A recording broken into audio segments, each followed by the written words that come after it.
Good afternoon. This is Friday, the 7th of February.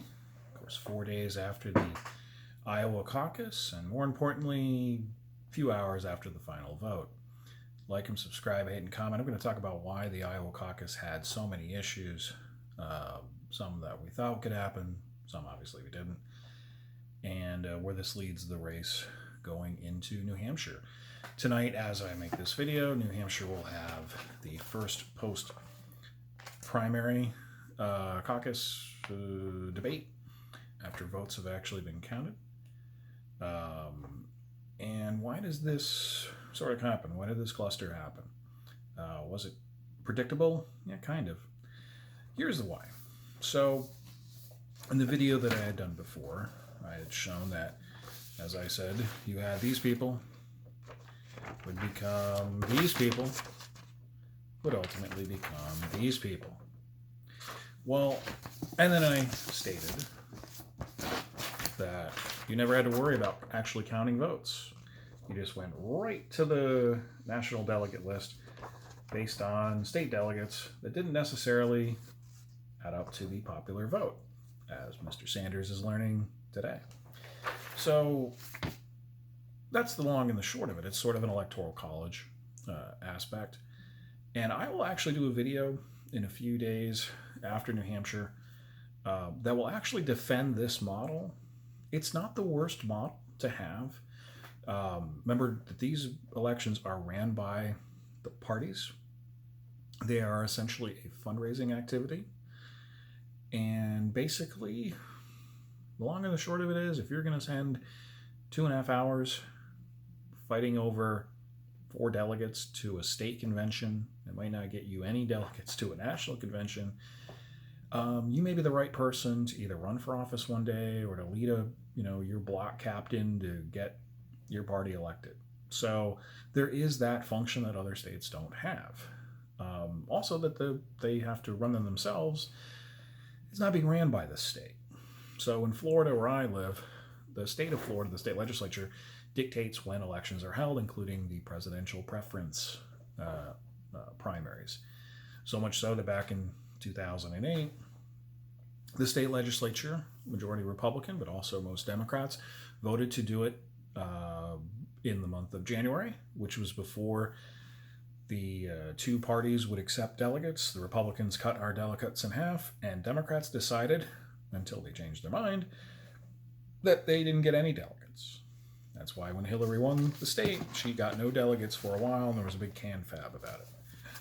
So why did this problem happen, right? Is it simply that they built an app and it didn't work? No. Apps aren't that stupid. Well, sometimes they are, right? But actually, it exposed a problem that you could easily figure out was going to happen.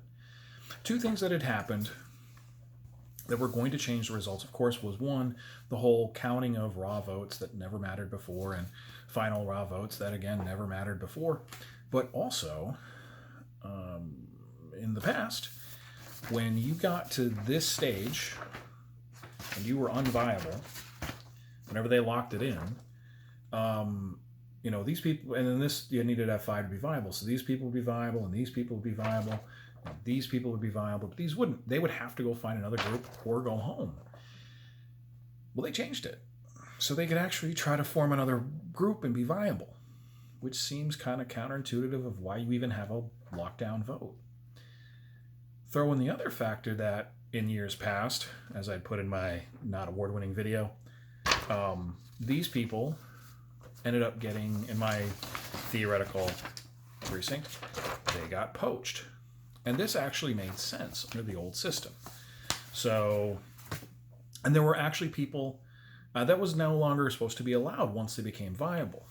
When the press and, the major networks were going by, and they would be like, well, we horse traded, which is basically, we really want to make sure that this candidate, because it's based on a weird, complex math formula about how many delegates you get to the state convention. I mean, literally, like Pythagorean theorem, log, having to roll in like the old school, what's it, T84 or whatever it is, try to punch it up. You might, as a, based on that math, you may want to have another candidate be viable because you want to depress the victor's delegates.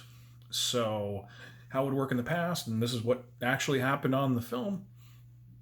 One of them was that Elizabeth Warren's candidate was viable. Her neighbor was working on Amy Klobuchar's, who wasn't. Hey, I'll send 2 of my people over. I'm still going to get the same number of state delegates. Your candidate's going to get a delegate now that she's now viable, and that depresses the victor. I think Buttigieg had won that precinct, but he doesn't win by as much. That wasn't supposed to happen once they locked in viability. And so the computer, when they were punching in their code, it would go, oh, that's an error. And the system, and again, a lot of the press didn't know necessarily the changes were made. I didn't know the changes were made. Most videos that I've seen didn't know the changes were made. A lot of precinct, candidate captains didn't know that it was changed. And so you've got these old school, probably been doing it for 40 years, used to calling it in. Oh, they got an error with the app. Oh, it must be an app problem. Even though it was always a math problem because they didn't follow the rules. And then they called and they got it on hold. And there was some talk about maybe Republicans were calling numbers. Come on. All right. There were issues around because, hey, they were used to doing it one way and it was wrong. So in the past, had this horse trading. You had people who just walked out and left and maybe they weren't getting counted right. So the call for a recanvass, by the way, is not it is not a recount. So the Sanders people are kind of, they're trying to steal the election. No, literally they're trying to find out what the issue was. They do a few precincts, and they figure out, hey, was this what's going on? They don't do the whole thing. They don't recount the whole thing. Just want to make sure that the votes were properly counted.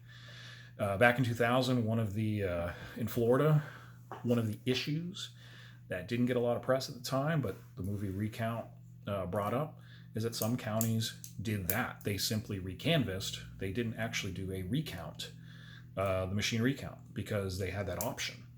Now, when they actually did do the manual recounts, and while the manual recounts, of course, did not affect the total, when they actually did do those things, most of those counties only affected between 0 and 3 votes net one way or the other for either candidate, would not have affected the general election for President-elect Bush. So where are we from now? So the Sanders stock is up as a Republican. The fact that, a actual socialist will be on the ballot right now is at 47.2 on the betting scale for Sanders to win the nomination. He is the only one that is over 25 on betting totals. The next one is a broker convention, and after that is Biden at 20-something%. It's kind of laughable, right?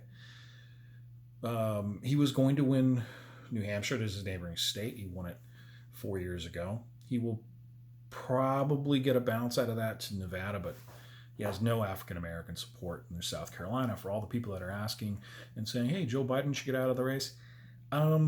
South Carolina is the proving ground of whether you can get African-Americans to vote. And while African-American vote will probably significantly be there as a percentage in November, if there is no enthusiasm to vote for the candidate, or if Donald Trump is actually making inroads, and it does seem that it doesn't take a lot.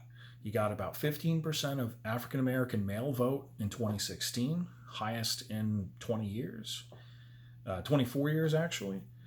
And there's a good chance he may have a significant number of increases based on things he's actually done. If he doesn't need to do much, if he can click it up 2 or 3 points, or more importantly, if African Americans do not come out at the same percentages, doesn't matter what happens on the popular vote. Of course, it's, as Buttigieg can tell you, it's not the votes that you get, it's where you get them. President Trump will get reelected because the African American vote, especially in Michigan, Wisconsin, Pennsylvania, North Carolina, Florida, will make it even harder for Democrats to flip those seats.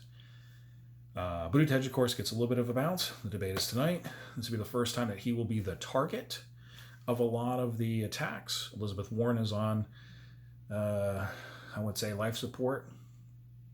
She can't shoot at Bernie. She didn't do a very good job at it. The last debate, she will have to taking on Buttigieg. I believe this will be the last time you see Amy Klobuchar, and